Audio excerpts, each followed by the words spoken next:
Questions. The first question is from Fatima. She says, I'd like an explanation of this hadith because the Shia always quote it as evidence to support their arguments. In Sahih Imam Muslim, it is narrated that Muhammad sallallahu alaihi wasallam said, Islam will continue until the beginning of the hour, and there will appear among you 12 Imams coming, one after another, all of them from Quraysh. First of all, we as Muslims do not pay attention at all to whatever this deviant sect known as Shia say or claim, because we know that they are usually blatant liars and that they are not telling the truth, and they would hold information and they twist things. And one of the things that twisted is this hadith. The hadith states in the following words as per Sahih al-Imam Muslim and Sahih al-Imam al-Bukhari. Jabir ibn Samurah says, I went with my father to the Prophet ﷺ and I heard him say, this matter will not be over until 12 caliphs. And he said, Khalifa, not Imam. All from Quraysh. In another narration, Islam will still prevail and be strong and in honor up to 12 caliphs. And in another narration, this religion will still be strong, invincible, up to 12 caliphs. In Sahih al-Bukhari, the hadith was 12 amir, 12 rulers. So the word imam is not mentioned. And there is a huge difference between an imam and a caliph or a ruler.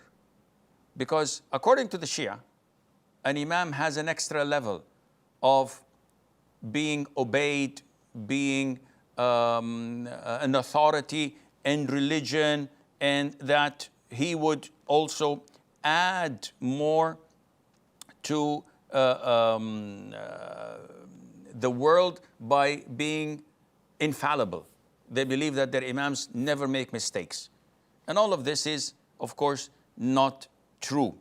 And a khalifa is a ruler. And he, as per the hadith, rules where Islam is invincible and honored and strong. And none of the 12 of the Imams, so-called Imams of the Shia, ever had this except for Ali. He's the only one who held a sword and protected his followers as a ruler, as the fourth guided, rightly guided Khalifa. May Allah be pleased with him. And the rest are not known to have ever reigned, let alone have the strength to protect their followers. And specifically the last one of them, number 12, who no one saw, he's hidden for the past 8-9 centuries, as they say, in a cave. No one ever met him. He does not exist. He never guided someone who went astray. He never gave a fatwa or taught something.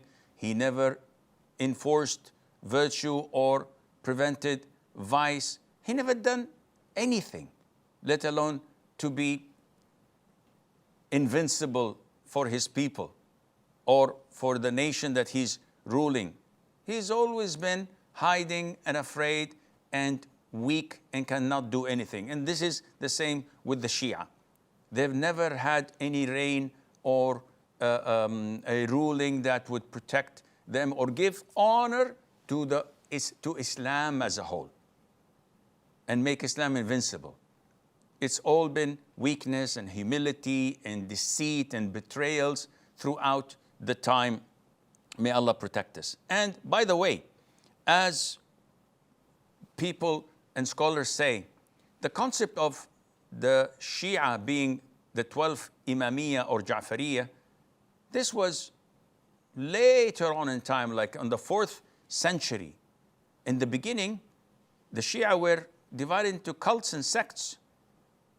So As-Saba'iyya believed only in the Imamah of Ali. Al-Kisa'iyya, they believed in having only 4 of them, such as Ali, Al-Hasan, Al-Hussein, and Muhammad ibn Ali. And these are Kisaniyya. And others said the Imamah continued to Ja'far. But none of them, again, reigned.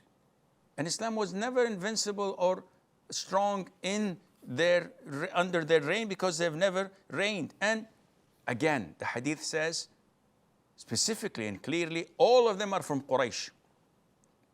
And we know that the Prophet ﷺ was the most eloquent in speech, and he was giving the concise of speech. He would not say they were all from Quraysh, when he could have limited it and said they're all from Banu Hashim, or even limited it more by saying all from the descendants of Ali. To widen it and say from Quraysh means that they're not from his descendants, which is the fact, and it is referring to Caliph. So again, we don't pay any attention to such tales and lies of the Shia trying to justify their falsehood.